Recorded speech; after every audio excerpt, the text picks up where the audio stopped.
जय हिंद बच्चों। तो हम चल रहे हैं एक्सरसाइज 9.1 पर। अभी 9.1 का ये देख रहे हैं हम एक्सरसाइज 3। एक्सरसाइज 3 में दिया हुआ है 1.5 मीटर लंबाई का एक प्रेक्षक एक चिमनी से 28.5 मीटर की दूरी पर है। उसकी आँखों से चिमनी की शिखर का उन्नयन कोण 45 डिग्री है। चिमनी की ऊंचाई बताओ।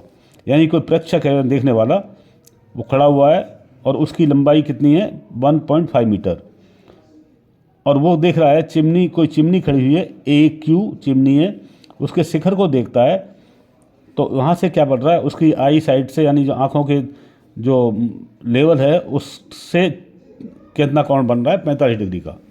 तो इस चिमनी की लंबाई बताओ। तो हल करते हैं। यानी चिमनी ले लेते हैं हम, माना चिमनी ए क्यू है, प्रेक्षक की लंबाई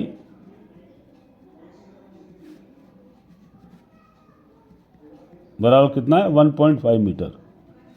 अब देखें ये कितना है 1.5 मीटर, जब ये है तो ये भी 1.5 मीटर होगा।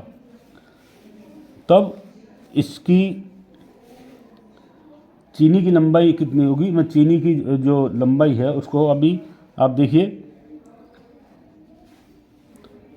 मैं इस पूरे ट्रायंगल को लेकर चल रहा हूँ, ए बी सी को, ट्रायंगल ए बी सी में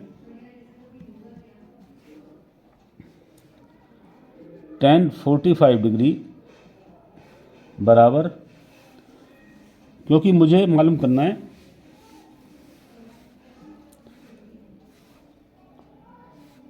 इसका चिमनी का ऊंचाई, तो इसलिए लंब बटे आधार देख लेंगे हम।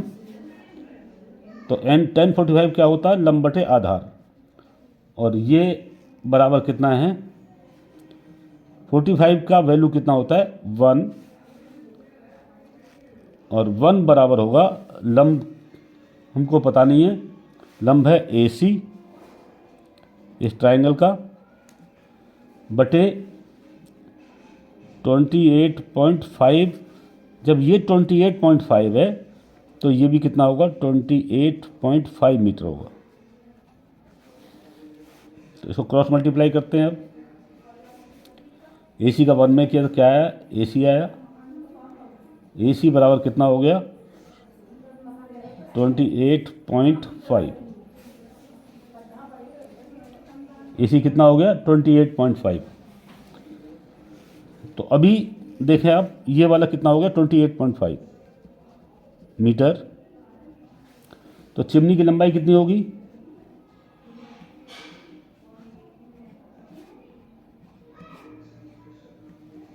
बराबर 28.5, यानी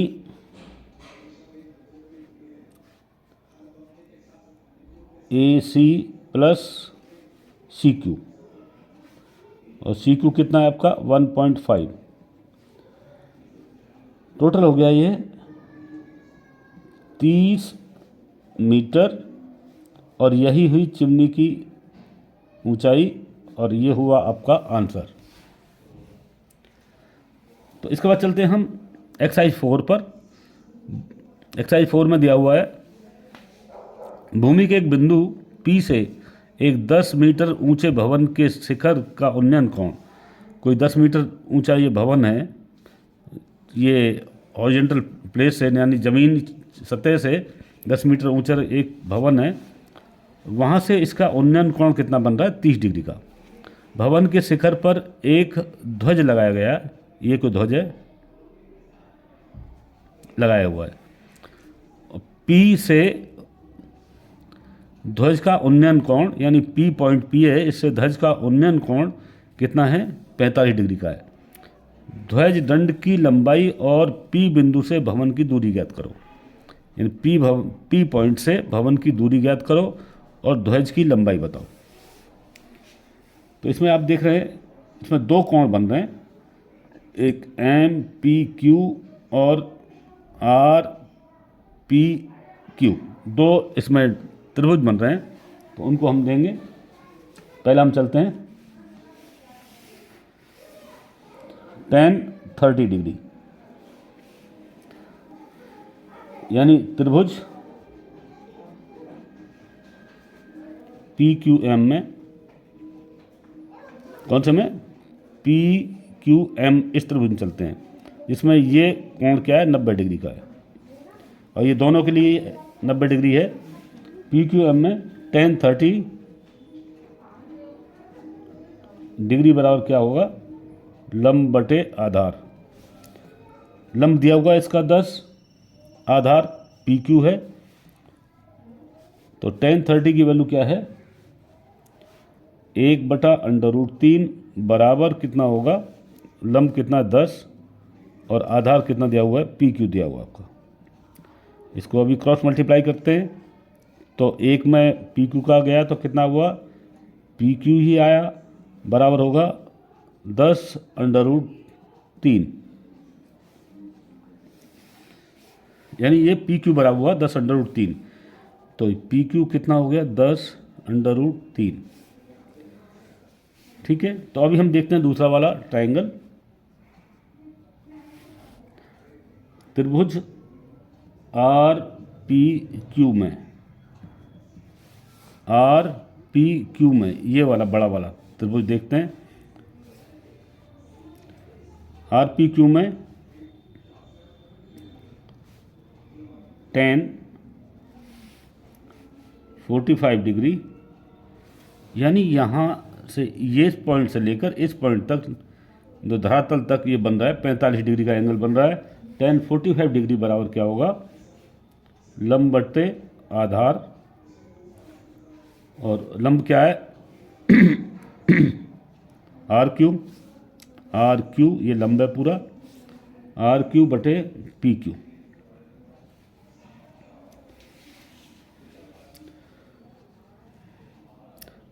तो tan 45 डिग्री बराबर क्या होता है, 1 होता है, 1/1 कर दूँ तो कोई ऐतराज नहीं है, बराबर कितना होगा, आर क्यू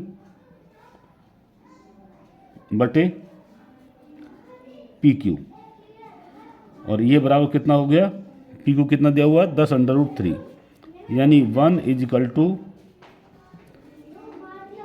आर क्यू बटे 10√3। क्रॉस मल्टीप्लाई करते हैं इनको, इसका एक में किया तो 1 आया, और ये बराबर ये भी 1 आया, यानी आर क्यू बराबर कितना हो गया, 10√3। इसमें दिया हुआ है √3 बराबर 1.732, यानी √3 की वैल्यू कितना दिया है, 1.732। तो ये बराबर कितना हो जाएगा, 10 गुणा 1.732, इसका आप मल्टीप्लाई कर दें तो कितना आएगा, 10 का इसमें किया तो कितना हो गया, 17.32। तो अभी आर एम देखते हैं, आर एम बराबर कितना होगा, यानी आपकी टोटल ये आर क्यू कितना हो गया, 10.32, 17.32, यहाँ से लेकर यहाँ तक 17.32 हो गया। अब पूछ क्या रहा है, ध्वजा दंड की लंबाई पूछ रहा है, यानी इसको पूछ रहा है, तो आर एम बराबर होगा R Q minus Q M, यानी आर क्यू में से क्यू एम को हम घटा देंगे।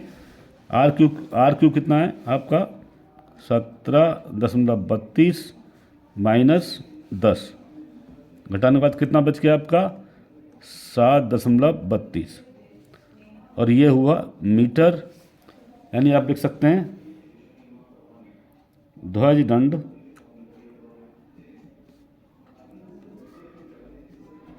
की लंबाई बराबर कितना होगा, 7.32 मीटर, और यही होगा इसका आंसर। तो ये हो गए आपके 4 एक्सरसाइज। अगली एक्सरसाइज देखेंगे हम अगली वीडियो में। ऐसे वीडियो देखने के लिए आप मेरे चैनल को सब्सक्राइब करें, लाइक करें, कमेंट्स करें। फिर चलते हैं हम अगली वीडियो की तरफ। तब तक के लिए नमस्कार, जय हिंद।